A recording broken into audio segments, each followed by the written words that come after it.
Welcome to a Sweet Savor Bible School. Thank you for watching. My name is James Reinarz, and this is a clip from a Zoom class I taught recently on the history of Christian hymns, with a focus on singing devotionally.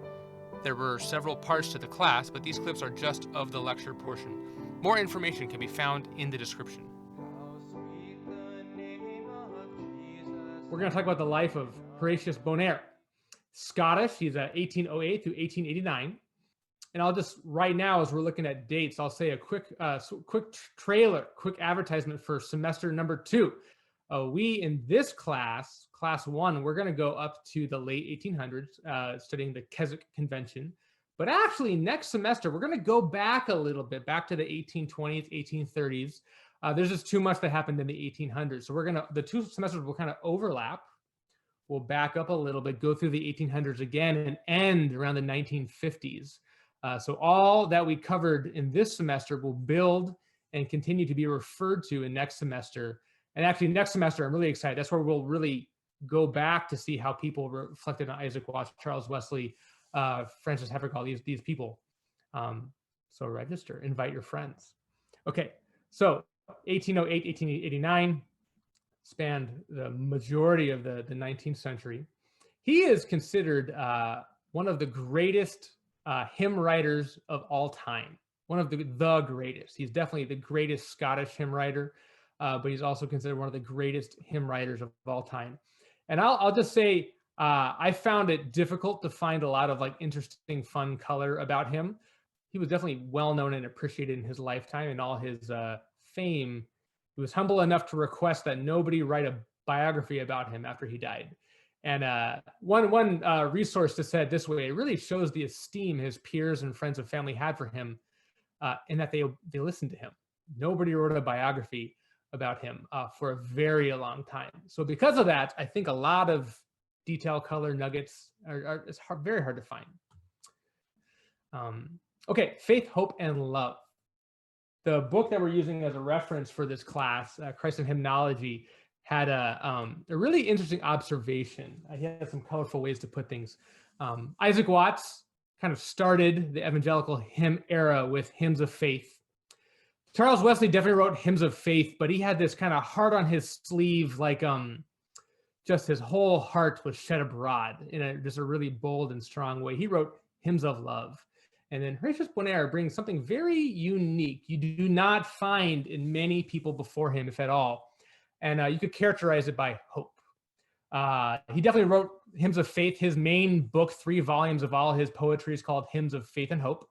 But you can tell by that title that hope was a big deal to him. And he definitely wrote, we'll see at the end, a particularly unique, precious way of waiting for the Lord's return, hoping for the Lord's return. So he brings us something new that was really almost not touched on in hymns before his era. Okay, so he's Scottish. He came from a really long, unbroken line of ministers, 364 years of straight Bonar men as serving the Lord in an official capacity. That's a really long time. That's just generations, right?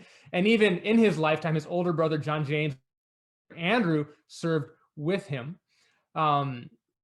And then his wife, Jane Catherine Lundy, if anybody knows Julian Taylor, his middle name is Lundy after his father. So I've never seen that anywhere else. Jane Catherine Lundy Bonar. She's in our hymnal, number 370. This is a really interesting kind of small anecdote. They suffered a lot in their early marriage. They had a lot of children die as infants. And then one of their daughters who survived, she married a missionary who went to France, and he died not too far into their marriage. They had 5 kids.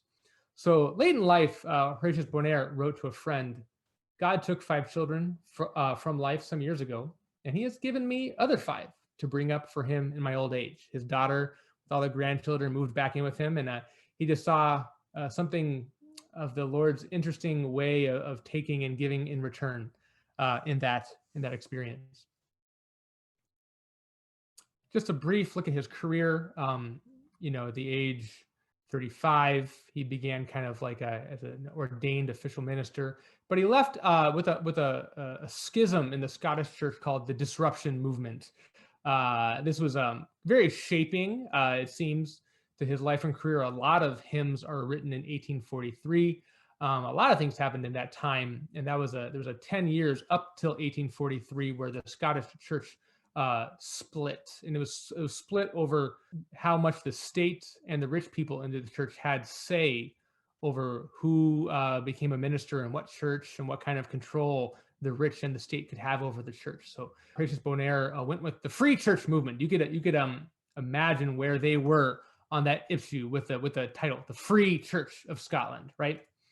So he was among the leaders in that time of that movement. He received his doctorate a little bit later, and then later in life, he was even a moderator of the General Assembly of the Free Church of Scotland. Just kind of shows how he was appreciated and esteemed by others in his time, kind of really a leader in the Scottish church. He and his brothers John and Andrew were closely involved with other important leaders at the time. Thomas Chalmers was one of the main spearheads of the disruption movement, the first moderator of the Free Church General Assembly. He was friends with William Burns. I know those of us in the Riches of Christ book club read Hudson Taylor about a year ago. This is the William C. Burns that was Hudson Taylor's early mentor in China. So he was a friend, a colleague of Horatius Bonar and the brothers.